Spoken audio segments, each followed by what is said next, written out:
Take me back to Janky Town. I wanna get back to Janky Town.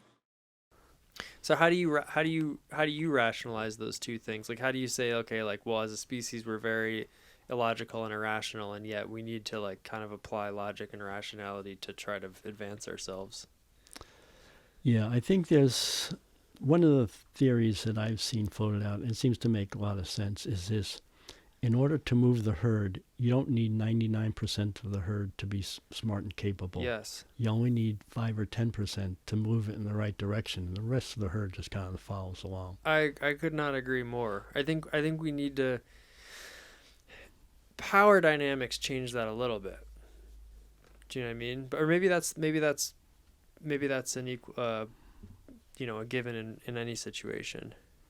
But like, how do you get those 90? So say you're the 5 to 10% of people. How do you get those 90% of people to move when there's another 5 to 10% of people that are also trying to get those 90% of people to move in a certain direction?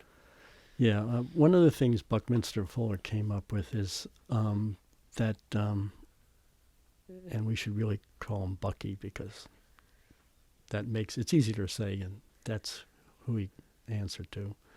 But one of the things Bucky said is that if... Well, his given name was Richard, was it not? It was R. Buckminster Fuller, and R standing for Richard. Richard Buckminster Fuller, and he went by R. Buckminster Fuller. Okay. He got kicked out of Harvard twice. Twice? Twice. Oh. He liked to party. Yeah, well, that's another chapter we should get into. Let's go back all the way back, but stay on where you're at, your wavelength right now. Right. So one of the things he said is that if you want to change the system, how things are done, whether it's economically, politically, technologically, he says, don't try to fight and overturn what's there currently. Come up with something better that supersedes it, and you won't have to fight people to change. They'll basically see, whoa, that's a really neat way to do something. When Apple created the iPhone, they didn't go out and try to sabotage all the phone landlines in the country and have this campaign about how landlines were horrible for you and they wasted so much copper. They just said, hey, we have this product. We think you'll like it. And people said, yeah, I really like this. They didn't go on a campaign to get rid of the landlines. They just said, we have this alternate. Why don't you try it? See if you like it. This is quote unquote disruption. Well, it's part of it, and that's a buzzword in the tech. Oh, definitely, and that's what Tony Seba's all about. Who? Tony Seba. You'll have to check out some of his YouTube videos. He's pretty wild. Who's this guy? Real quick. He's like a Stanford business consultant, researcher, thinker type. Tony, Tony, Seba, Seba, I believe.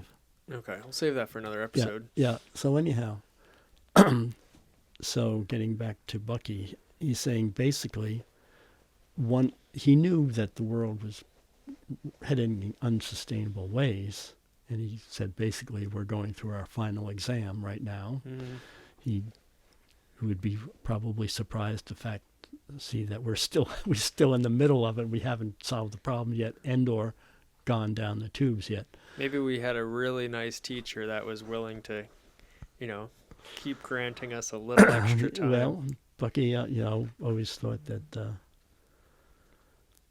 whatever the divinity was, God, as he sometimes referred to it, seems to wish the continuance of human beings. Yeah, we have that because we keep screwing up, and for some reason we're still here.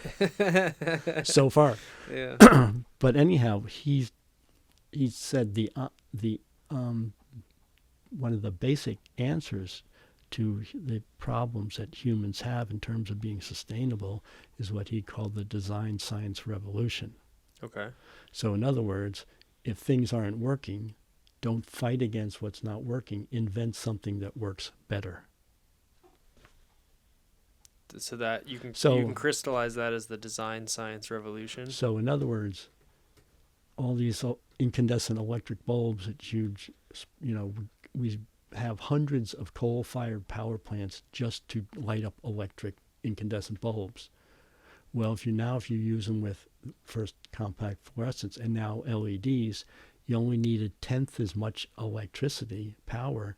Therefore, you can shut down 90% of your coal-fired power plants, not by outlawing them, not by having some disgust with how horrible that the pollution is and the global warming. You just don't need them. This is a way of also saying that you incentivize people not with fear but with excitement. Well, you can do both. But is that what you're saying? I mean, you can do both, but is that the argument of the design science revolution? The argument of the design science revolution, as far as I know it, is you use better, more intelligent uses of the physical world to do what you want to have done. For instance, have a roof over your head, have a light. Like Amory Lovins likes to say, and I don't know if he originated or not, he might have borrowed it from someone else, but he says, people don't want electricity.